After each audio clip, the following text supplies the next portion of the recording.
आप क्या करने जा रहे हैं, क्या निर्णय लिया नोडल एजेंसी? तो उन्होंने कहा हम दोबारा एग्ज़ाम इनकी लेंगे और मुझे तो जो कहा गया 15-20 दिन में हम लोग इनकी एग्ज़ाम की व्यवस्था कर देंगे। तो मैं समझता हूं कि 15-20 दिन में 2 दिन आगे पीछे भी हो सकता है, लेकिन जल्दी एग्ज़ाम दे करके उन बच्चों का कोई नुकसान नहीं हो, इस बात को हम सुनिश्चित करें। इसके अलावा कोई शिकायत कहीं से प्रदेश में? देखिए, जो आप सबने देखा होगा कि जहाँ जहाँ भी पुलिस की मुस्तैदी के साथ में, प्रशासन की मुस्तैदी के साथ में जो लोग गड़बड़ करते पाए गए, उन लोगों के खिलाफ कार्रवाई हुई है। और ये कार्रवाई जब इतने लोगों के खिलाफ हुई है, तो अगर इनकी चेन सर्किल आगे जाएगी तो जितने आगे तक जाएगी उतने आगे तक हमारी सरकार, जो भी एजेंसीज हैं जांच करने वाली, वो ले जाएंगे।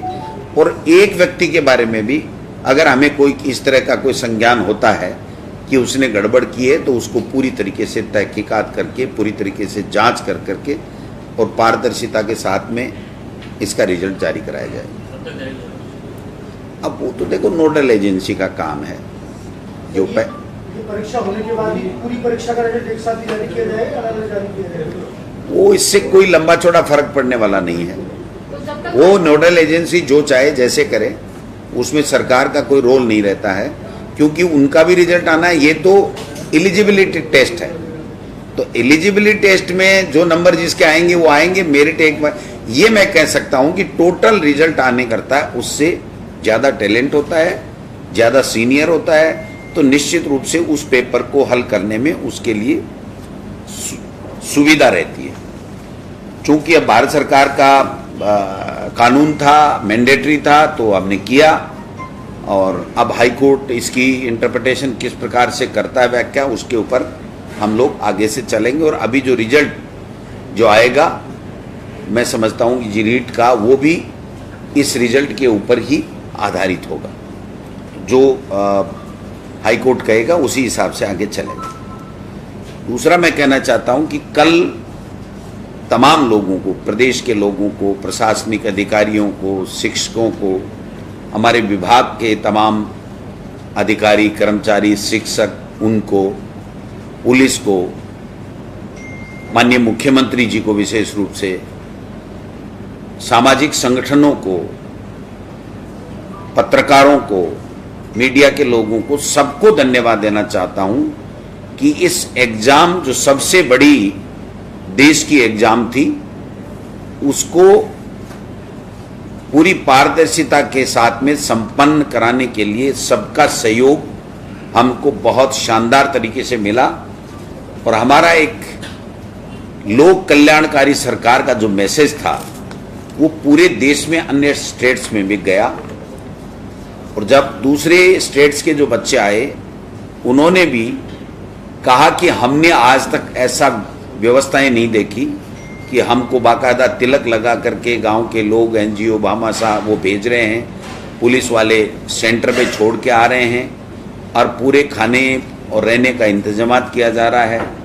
तो माननीय मुख्यमंत्री जी ने जब बजट घोषणा की थी कि हम राजस्थान रोडवेज की बसों में फ्री करेंगे, तो जब ये संज्ञान में आया कि ये बच्चे राजस्थान रोडवेज की बसों में नहीं जा पाएंगे, तो मुख्यमंत्री जी ने एक बैठक बुला करके ये घोषणा की कि हम लोग सबको फ्री करेंगे, प्राइवेट बसों का अधिग्रहण करेंगे और उसका पैसा सरकार देगी। तो इससे बढ़िया कोई निर्णय मैं समझता हूं हो नहीं सकता।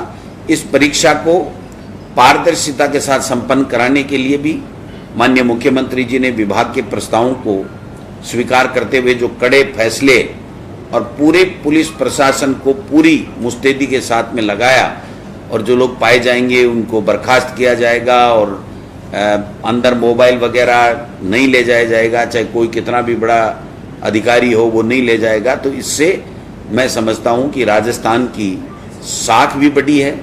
जिन बच्चों ने मेहनत की है उनको परिणाम भी मेहनत के मुताबिक मिलेंगे। एक सेंटर जो हमारा अलवर जिले का था, उसमें कुछ देरी से, ट्रैफिक जाम होने की वजह से पेपर थोड़ा देरी से मिला, और फिर वहाँ के लड़कों ने वहाँ पर परीक्षा देने से इनकार कर दिया। जहाँ पर मौजूदा जो भी अधिकारी थे उन्होंने प्रयास किया, लेकिन चूंकि जब तक जिला कलेक्टर, जिला प्रशासन आता, समझाइश करता, तब तक काफ़ी देर हो चुकी थी, लेकिन सेकंड पारी का जो एग्ज़ाम है वो पूरे तरीके से वहाँ पर जो सेंटर पे थे उसको सबको ले आया गया। आप सबने मीडिया में चलाया है, आप सबको पता है कि किस प्रकार से कैसे कैसे प्रयास किए गए लोगों के द्वारा, चप्पलों में सिम डाल दी गई, कई सरकार के हमारे विभाग के शिक्षकों का भी नाम आ रहा है, पुलिस के कर्मचारियों का भी नाम आ रहा है। तो मैं समझता हूँ इस बात को जो घोषणा माननीय मुख्यमंत्री जी ने की है उसी के संदर्भ में देखा जाएगा, इसमें किसी को शंका करने की आवश्यकता नहीं है। लेकिन मैं इतना कहना चाहता हूँ कि जो रीट का एग्ज़ाम 25-26 लाख बच्चों का जो राजस्थान में हुआ, जिसका गिनीज बुक में नाम लिखा जाएगा, अगर गिनीज बुक वाले हमारी बात मानेंगे तो, और जिस तरीके से शानदार तरीके से दिया गया, आप सोशल मीडिया में उनके कमेंट्स देखिए, जो बच्चे बाहर से, एमपी से, यूपी से, बिहार से आए, वो ये कह रहे हैं हमने ऐसा उत्सव कभी नहीं देखा।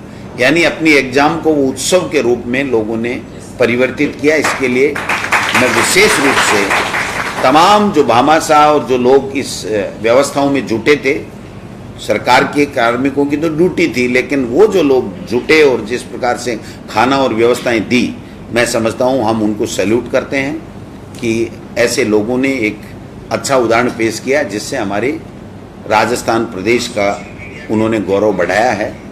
मैं समझता हूँ कि ये सारी की सारी चीज़ें आपको बतानी इसलिए ज़रूरी थी कि कल सब लोग जिज्ञासा कर रहे थे किस प्रकार से होगा। अभी मैंने नोडल एजेंसी को, निदेशक महोदय को कहा था कि आप बात कीजिए कि हम इस सेंटर के बारे में और जो बच्चे उस सेंटर के ऊपर पर्टिकुलर रह गए उसके बारे में हम लोग क्या करने वाले हैं। इन्होंने वहाँ के चेयरमैन और सेक्रेटरी से बात की है, वो ये कह रहे हैं कि जो सेंटर पूरा का पूरा रह गया था उसका पेपर हम जल्दी से जल्दी दोबारा बनवा करके एक सेंटर पे या 2 सेंटर पे जैसे भी उनको ठीक लगेगा वो उनकी एग्ज़ाम हम दोबारा लेंगे और दोबारा लेने के बाद में हम लोग रिजल्ट जारी करेंगे। ये जो बात उन्होंने नोडल एजेंसी ने कही है। फिर भी अगर कोई दिगर बात आएगी तो विभागीय स्तर के ऊपर उसकी जांच कमेटी भी बैठा दी जाएगी। अगर कोई किसी तरह की कोई बात आती है ऐसी जिसके लिए जांच किया जाना जरूरी है तो उसकी जांच कमेटी भी हम लोग बढ़ा देंगे।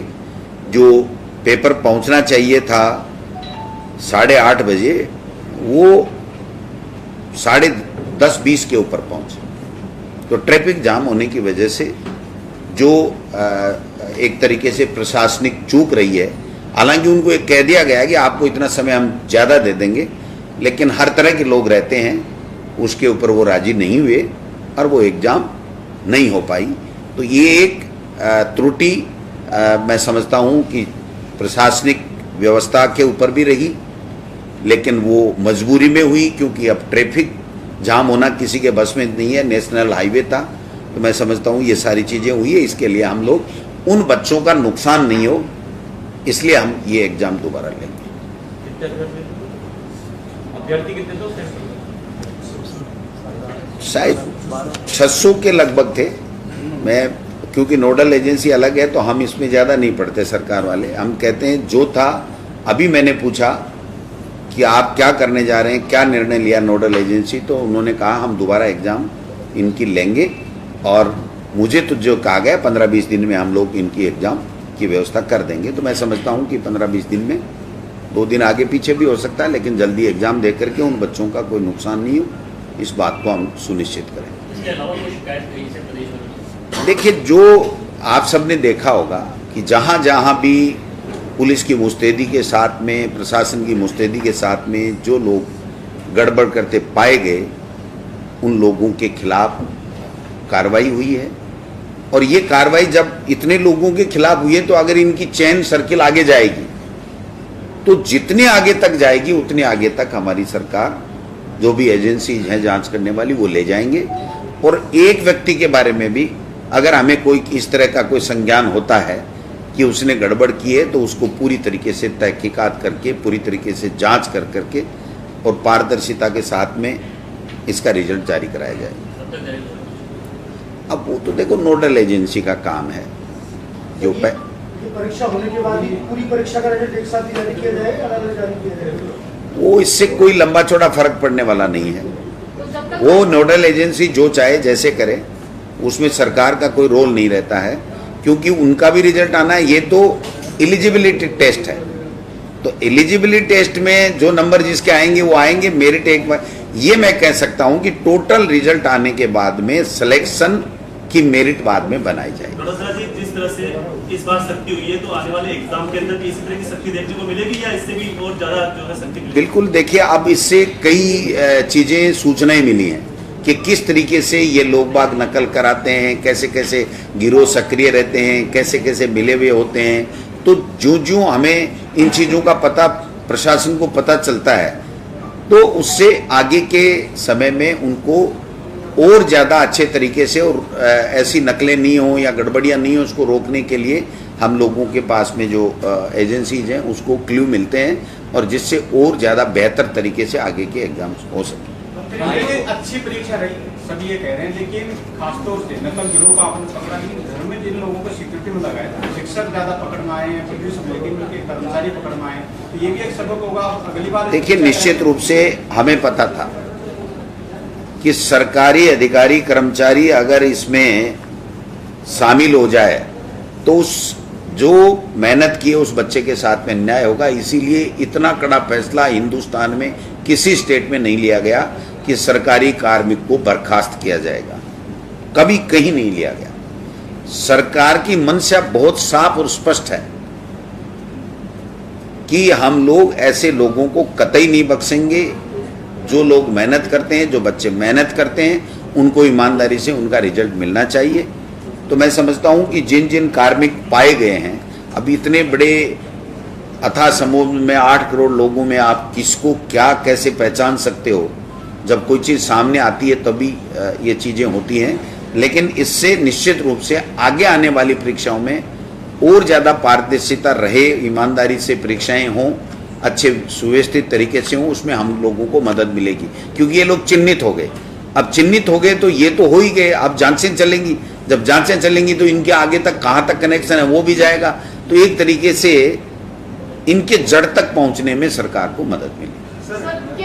एक सवाल है कि कल बहुत सारे सेंटर पे ये देखने को मिला कि सेकंड लैंग्वेज किसी ने पंजाबी भर रखी थी, किसी ने सिंधी भर रखी थी, वहाँ पेपर पहुँचा ही नहीं। और आनंद कानून में दूसरे सेंटर से जब पेपर मंगाया गया तो कोड अलग हो गए, समय काफ़ी बर्बाद हो गया। तो क्या ऐसे विद्यार्थियों को राहत मिली? हमारे संज्ञान में ऐसी कोई चीज़ नहीं है। ऐसा कोई भी मामला हुआ होगा तो वो नोडल एजेंसी माध्यमिक शिक्षा बोर्ड को अपने लिखित में शिकायत दे, वो उसके ऊपर परीक्षण उपरांत जो भी निर्णय लेंगे वो उनको लेना है। सरकार का इसमें कोई हस्तक्षेप नहीं। बहुत से परीक्षार्थियों का ये भी आरोप है कि उनको खुले पेपर मिले और ऐसा एक सेंटर पे नहीं हुआ, एक से ज्यादा सेंटर्स पे हुआ। ये सब गलत बात है। ये तो जिसकी तैयारी नहीं होता है वो तरह तरह की बात लगाता है। बहुत से विद्यार्थियों के खोलने की जरूरत कहाँ थी? अगर खुले तब तो एक पेपर ही खुल जाए। सारे पेपर कोई खोलता है क्या? तो खोलने वाला, जब हमने वीडियोग्राफी जहाँ से पेपर उठ रहा है वहाँ से लेकर के बढ़ रहा वहाँ तक कराई है, तो ऐसे किसी का ये कहना मैं समझता हूँ बिल्कुल गलत है। इस तरह की कोई शिकायत ऑथेंटिक रूप से किसी के सामने नहीं है। पेपर आया 1.5 घंटे पहले आया गया कि एक कांस्टेबल के फोन पर पाया गया तो पुलिस ने मामला पकड़ा, तो क्या इसे माना जाएगा? उसको तय तक जाएंगे कि कितने लोगों तक ये पेपर पहुंचा है, उन सब के खिलाफ कार्रवाई होगी। उनका इस रिजल्ट से कोई लेना देना नहीं रहेगा। अच्छा सर, जो हाई कोर्ट में अभी पेंडिंग है मामला आपका बीएड वाला, तो जब तक वो क्लियर नहीं होगा तब तक क्या रिजल्ट घोषित होगा या निश्चित रूप से देखिए, जो कोर्ट का आदेश को देखना पड़ेगा। जो मुझे मेरे संज्ञान में लाया गया है कि कोर्ट ने अभी इसको परिणाम के लिए बीएड वालों के परिणाम के लिए रोक रखा है। तो निश्चित रूप से कोर्ट का हम लोग प्रयास करेंगे कि जल्दी से जल्दी इसके ऊपर मेरिट के ऊपर जो भी डिसीजन कोर्ट करे जिससे हम लोग आगे बढ़ सकें। तो इसके लिए हम एजी साहब से आज मैं स्वयं भी बात करूंगा और विभागीय अधिकारियों को लगाएंगे कि हम जल्दी से जल्दी कोर्ट से इसमें जो भी निर्णय आए वो लें। सर, आपको लगता है कि जिस तरह से ये व्यवस्था हुई है, हर एक जिले में दूसरे जिले में जा रहे हैं, क्या हर एक जिले में अलग से इंडिविजुअल हो ताकि ये जो तैयारियां आप लोग बार-बार आपको नहीं करनी पड़े कि इंडिविजुअल हर एक जिले के एग्जाम?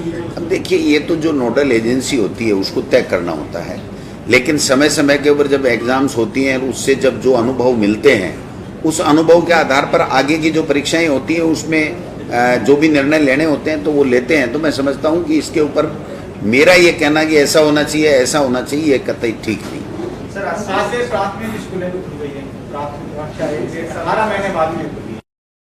बच्चों का, अभिभावकों का, आप सबका, क्योंकि आपके बच्चे भी तो पढ़ ही रहे हैं ना। तो निश्चित रूप से इस कोरोना के कारण से जो 1.5 साल का दंश जो हमने झेला है वो कभी भूलने वाला नहीं है, लेकिन फिर भी